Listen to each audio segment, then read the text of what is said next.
Well, hello there, my silly little gooses. Welcome back to another edition of the Midweek Breakdown, presented by My Two Cents Podcast and hosted by G2. I am G2. First thing I'd like to do is welcome our first-time listeners and our returning listeners to this program. For the first-time listeners, the Midweek Breakdown consists of me, G2, talking to you guys for 10, 15, 20 minutes about any and everything news-related.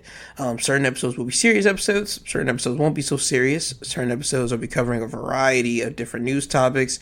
Certain episodes, I'll be talking about one specific topic, which will be the theme of that episode, but always at the end of every midweek breakdown episode, I'll be playing you guys a song, which is titled Your Song of the Week, to end the episode off and send everybody about their way.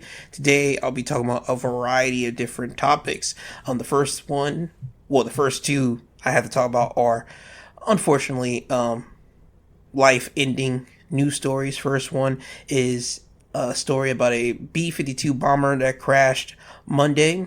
It has been reported that a B-52 bomber crashed shortly after takeoff at a U.S. Air Force base in Southern California's Mojave Desert and burst into flames Monday, killing all 8 that were aboard, military officials would say. Aerial footage show virtually nothing left of the aircraft that went down around 11:20 a.m. during a routine test mission at Edwards Air Force Base, which is north of Los Angeles. Black smoke rose from a large swath of charred desert near the runway of the base, with emergency vehicles nearby. Those on the 52 included government contractors and uniformed military personnel were confirmed to have passed away. So that's all that has been reported so far about that. First and foremost, love and light and condolences to everyone that lost family, friends, or just a co-worker on this B-52 that went down.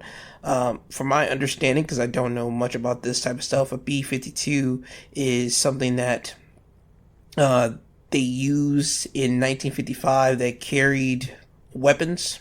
It has been said that they carry weapons to the U.S. military from Vietnam to Iran. So that's when what this whole B-52 this B-52 aircraft was.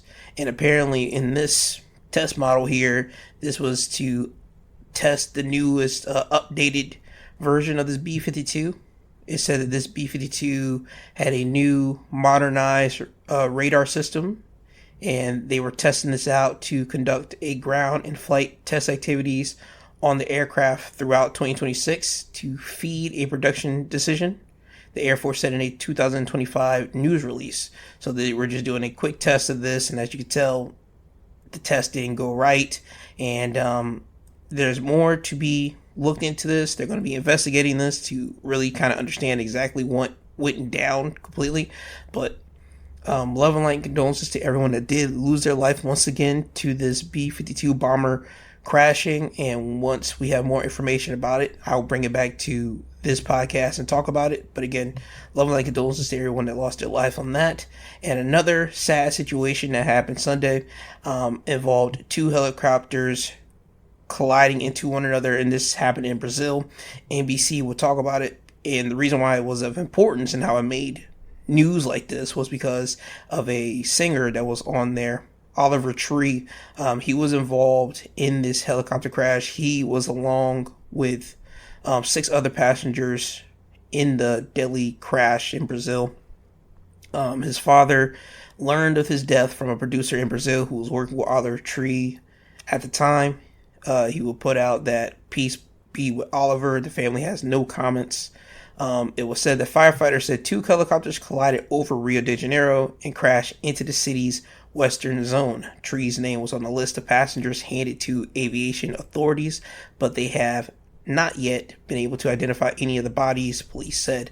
An investigation into the cause of the crash is ongoing. So that's, again, all we do know what happened there. I'm not going to hold you. Helicopters, I don't see how people get on helicopters anymore. Again, I understand that's a fast way to get from one place to another, especially if you're, I'm not going to say on a time crunch, but you don't want to be distracted or be in the traffic jam of how people drive on the roads. And I don't know how it is over there in Brazil. But usually when people take helicopter rides, it's because they don't want to deal with traffic. They got to get to one place to another in a hurry.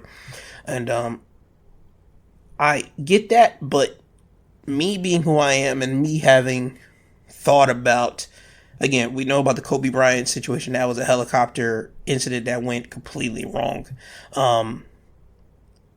I go back to, I believe, it was around 2018, 2019, possibly.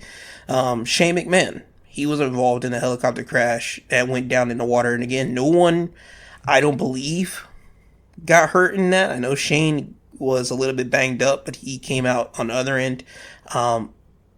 But just knowing what I know about helicopters, I'm already afraid of being up in the air already. Thank God when I go on the planes, I always able to say a prayer or something before I get up there. And I'm always having to be distracted of some things until turbulence happened and I realize, oh yes, I'm on a plane. This is what happens. But helicopters, I don't think I could do. God bless to everyone that does get on helicopters and they're safe with doing it. But just me now with this being another one of somebody having to die because of a helicopter crash. Again, God bless to everybody that does it, everybody that has no fear and get on a helicopter. I'm hoping that everyone that decides to get on a helicopter, even after this, says a prayer or something before they get up there, because again, you have no idea whether this will go according to plan or not. But just please be careful, be safe, making the decision to go on a helicopter. And again, love and light and condolences to Oliver Tree and the people that were on that helicopter, as well as the people that were in the other helicopter as well. But again, right now they're trying to identify some of the other people that was involved in the crash, and love and light to all those family members that lost people in those helicopters. But yeah, that is just sad to see, sad to hear, sad to read, and sad to report and say that to everybody here about these two crashes that happened literally back to back, day to day. But that's all the sad news that I do have to give out for today's episode. That's all the sad news. Now it's time for me to move over to other news, hopefully to lift everybody up. First one I want to make mention of is that it has been reported that the U.S. and Iran, they have a deal struck, and the deal that they have struck as of right now is the ceasefire. Apparently this was supposed to be for like 60 days between U.S. and Iran, and in this 60-day ceasefire window, it has been said that the U.S. is allowing Iran to immediately sell oil. So what I'm hoping is that the oil prices, the gas prices will go down in the United States and people won't have to pay as much for gas. Now, do I think that it's going to go back to being as low as it once was before this whole Iran and Israel and the U.S. stepping in business happened? No. But I do hope that the gas prices do go down to a point that people will be at least okay with it, and people can go back to pumping their gas and not spending as much money as, well, people did whenever this whole thing between Israel and Iran first started and the U.S. jumping in. So that's what's going down so far. Again, the deal between U.S. and Iran is so far only been just word of mouth. And when I mean word of mouth, someone from the White House and I believe someone from even Iran has come out to the press to say that a deal has been made. But Friday will be the official notice of when a actual pen to paper written out agreement has been made and signed, sealed, and delivered. So hopefully Friday that gets done. If Sunday I can come back and confirm that everything has been officially been put away, officially been done the right business way, because right now this is just word of mouth. And for me, when it comes down to things of this nature, when it's something that's above a lot of people's heads and a lot of people's pay grades, it needs to be on paper, because without it being on paper, it'll only be word of mouth, and things can obviously change from today to Friday. So I'm hoping that when Friday happens, everything gets done right, and then Sunday I can come back and announce that everything has been pen to paper done correctly. Moving off of that, it's time for me to get over into sports, because we had a big sports weekend over in MLB. This story here, I don't like it, but I can see people are going to be trying to do this more and more. Yahoo Sports will write up about MLB warning San Francisco Giants players who wrote Bible verses on their Pride nightcaps as they face future violations. And they're talking about San Francisco Giants pitchers face criticism after inscribing Bible verses on their caps during a team's annual Pride Night on Friday. Now, MLB is cracking down on the practice, warning those players they could face future violations for writing on their uniforms. MLB's chief communications officer, Pat Courtney, issued a statement to multiple outlets Monday explaining that policy is consistent with normal practice, saying the writing on the cap violates our rules inconsistent with normal practice. We have warned the players about future violations. Starters on the San Francisco Giants team, Landon Roop, as well as JT Burbaker and Ryan Walker, all took the field with Bible verses written on their caps on Pride Night. Another reliever, Sam Hintgers, took the field wearing the team's traditional cap instead of the rainbow color cap worn by most of the players on the team during the game. Now, it is said it is unclear if Hintgers was warned, though his tactics may have also been a direct violation of MLB rules, which state no player whose uniform does not conform to that of the team should be permitted to participate in the game. It wouldn't matter anyway. They did lose to the Chicago Cubs in a 5-1 loss. A day after the contest, the Giants will put out a statement saying that the San Francisco Giants are proud to support Pride Month and the LGBTQ plus community. Baseball should be a place where everyone feels welcome, respected, and valued. We also respect that individuals may make personal choices about participating in team activations. I think they mean to say activities. We understand that this decision by individual players have caused pain and anger to many in the LGBTQ plus community, and we are sorry for that. Those choices do not change our organization's commitment to inclusion, belonging, and create a welcome environment for all. We remain grateful to our fans, partners, employees, players, and coaches who help make Pride Night a meaningful celebration. So, here's my thing. When I saw this, first thing I thought about was, okay, do they do this every night? These pitchers, these guys that put the Bible verses on their baseball cap, do they have it on their baseball caps all the time whenever they go out there to play baseball?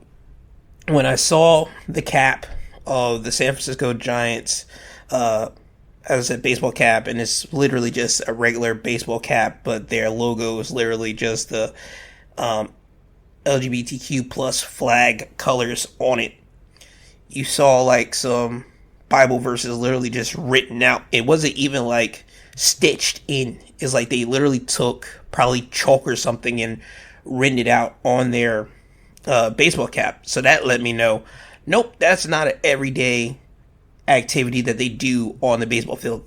That was something that they decided to do because, again, it is LGBTQ plus night there, and they might not agree with the decision of the people that are LGBTQ plus. Here's my deal. I get you might not be so agreeable with it. Just do what other homeboy did. My dude up here, Hintgis, or Hintgis, whatever homeboy's name, Sam. Do what he did. Instead of wearing the rainbow style colored hat that they wanted you guys to wear, you could have just wore a traditional baseball cap and say, hey, listen, I don't want to infringe on their ability to be who they want to be, love who they want to love, but me personally, I don't support it like that. That's the reason why I wore a traditional cap. I think, yes, there would have still been some criticism to it, but at least people would have respected you more instead of you wearing the cap and deciding to vandalize your own baseball cap by putting Bible verses on it. I think that sets more of a bad standard than just not wearing the cap and changing it to your regular baseball cap. For me personally, I think that people know who you are if you decide to just change something up about it. And again, I think the Bible verses probably hurt worser, or is looked down upon worser than changing into your regular baseball cap that you guys wear on a every day when you guys take the field basis anyway. But also, if you're going to do the whole Bible scripture on your baseball cap, don't just make it for Pride Month. Don't just do it for that 1 month. Do that for every single time you hit the field and have that inscribed on your baseball cap somewhere on there. If you're going to do the whole biblical Bible verses thing, don't be a dickhead. Don't be a prick and do that on LGBTQ month, because it has been more put out there that whenever people in the Christian community have a problem with LGBTQ plus, they always like to throw a Bible verse out there and kind of like have that as ammunition to kind of shoot at them, saying that your lifestyle is wrong. Again, that's how I see it being more harmful than turning into your regular baseball cap. That's the reason why I wish that the baseball players just would have just went the other way around with it. But if you're going to have Bible verses put on your cap, do that every single game. Have it literally inscribed on your baseball cap every single game, and then go about your business. Don't just pick and choose like that, because that's not fair. That's not cool. That's not right. That's just showing that you're a prick. So that's what happened this week on this past Friday's baseball game. And again, that's just, yeah. Another thing that happened the next day, Saturday, the New York Knicks. Hold on, matter of fact, before I get to the New York Knicks, because I think that should be a great thing to talk about, and that should be literally the last thing. I'm going to talk about the UFC. UFC had their event, UFC Freedom 250, on Sunday at the White House. I believe it was on their lawn at the White House. I understand people weren't agreeable or didn't like the thought process of having that on the White House lawn. I'm going to say this right now to you, and I said it on Sunday.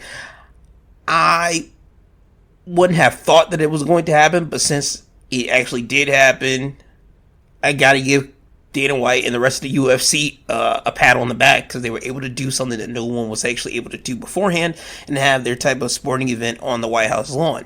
And with that being the case, I think that does allow other sporting opportunities to happen at the White House.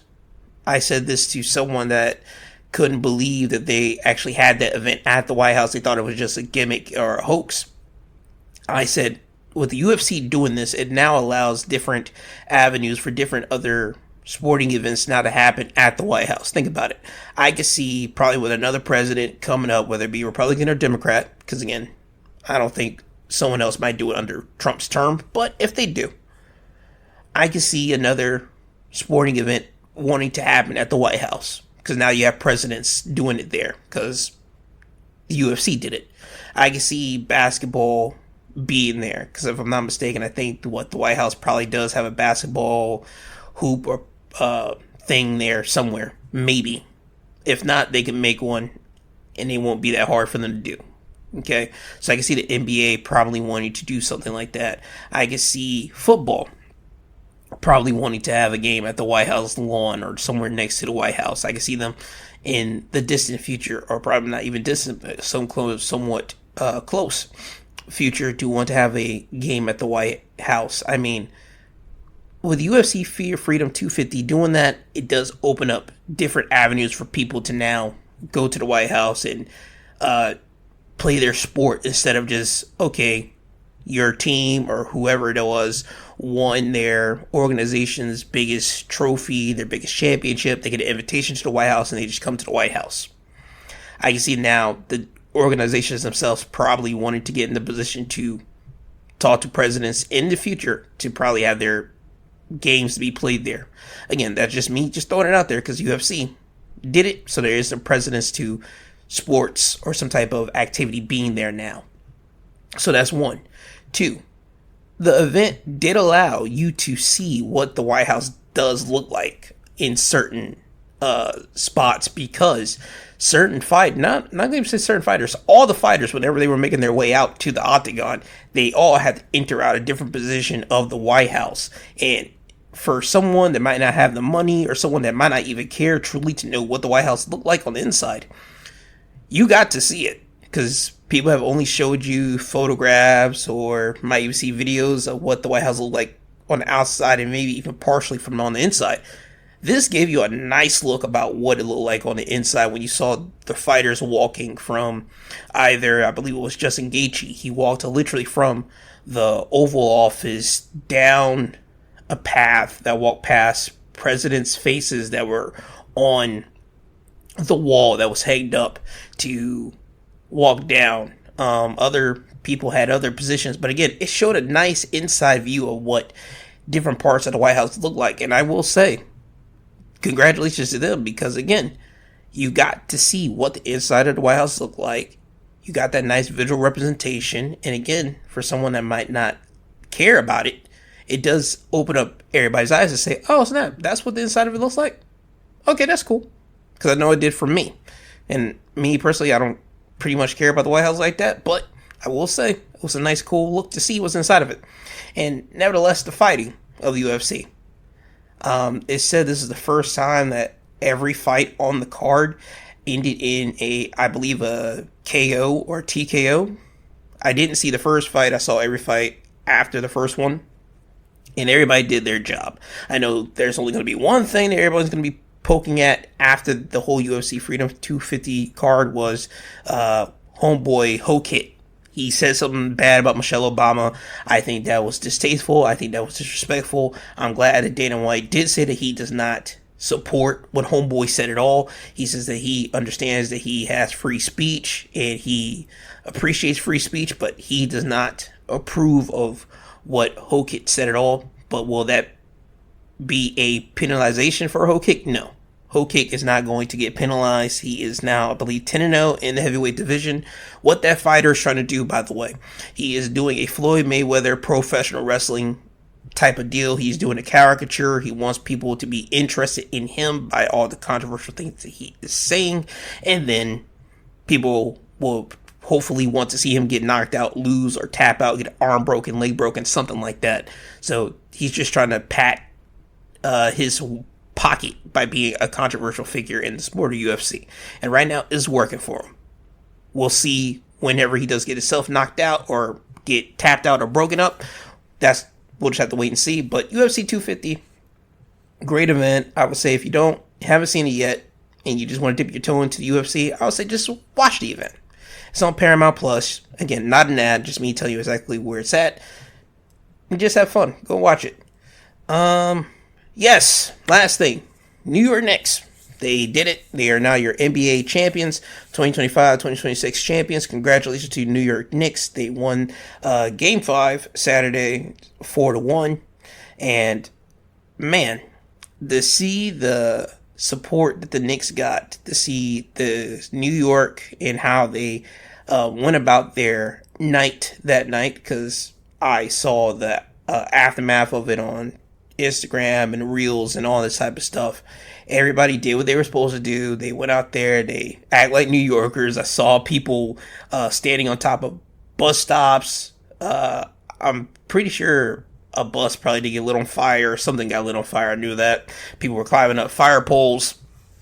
But all in all, it was technically kind of tamed from what I did expect. Now, I do know that New York does have their New York Knicks championship celebration happening Thursday. By the time this episode drops Wednesday, it'll be tomorrow for it. So anybody in the New York area, I know there's probably going to be a lot of lanes and streets probably being stopped and bombarded, and a lot of New Yorkers, a lot of people outside of New York that's coming in there just to see how the whole city of New York acts and behaves. I want everyone to be okay. I want everyone to be safe at the New York parade, the Knicks parade, if you will. And please, if you are going to be an idiot and try to start up something, don't. The city of New York, the New Yorkers, the Knicks fans, the diehard Knicks fans, they have been waiting for this for 50 plus years. Don't try to cause a problem at this big Knicks parade. Don't do that. Why? Why would you want to do that? You're just going to be a complete ass. Don't be that. Don't be an ass. Just point simple. Enjoy the time. Enjoy the festivities. Anyone who's going to drink out there, please drink responsibly. Do not have a drink in front of a child. Do not try to give a child a little sip of your... Don't do that. Enjoy your drink, but please drink responsibly. If you're going to smoke, again, Don't smoke next to a child. Smoke it with other adults. Don't have a child around you, anything like that. But partake in what you want to partake. Be careful what you do partake in, and please be careful out there. Thursday, please. Okay. Now, with that being said, I have really went over my time, but hey, I own this show. I do what I want. It is now time for me to get on to your song of the week. And with that, your song of the week for this week is by Glenn Lewis. The song is called G.Y.A.M.L. I'm hoping everyone enjoys the rest of their day. I will be back again with another episode, news related, on my Sunday episode, but more long form content. So go check that out whenever I drop on Sunday. But if you care about professional wrestling, watch it. I do talk about that on my Thursday episode tomorrow on my Last Ever Chat series, as well as on my Saturday episode, my Wrestling Highlights of the Week episode. You can go check those 2 episodes out when I do drop those. So with that, I want everyone to enjoy the rest of your day. Be blessed. You will hear from me soon. Bye-bye now. Crazy seeing ya, was wondering how you been. You stayed on my mind, swear it's like fate brought us back again. I like jalapeno, burning, I've been questioning what happened and what's all we was headed to more than friends. Been trying to get ya, girl, ain't nothing better than kissing and hugging, loving for me, you like medicine. Zimbabwe to Kenya, some kiss cause she African. You been so my heart, but you called, ain't need to, I'm giving it. I'm giving you all my love, love, love, love. I'm giving you all my love, love, love, love. I'm giving you all my love, love, love, love. I'm giving you all my love, love, love. In all that is world, crazy to me, it be that you're really hurt. Been knowing each other so long, but don't get me wrong.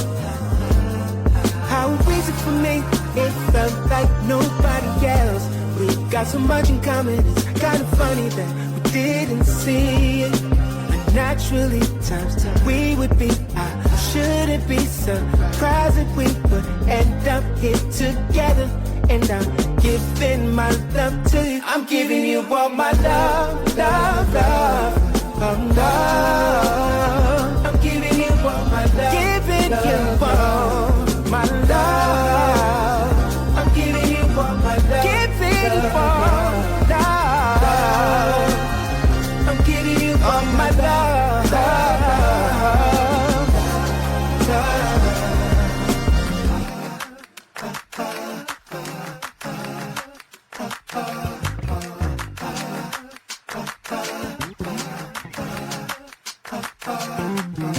My love, my love, my love, my love.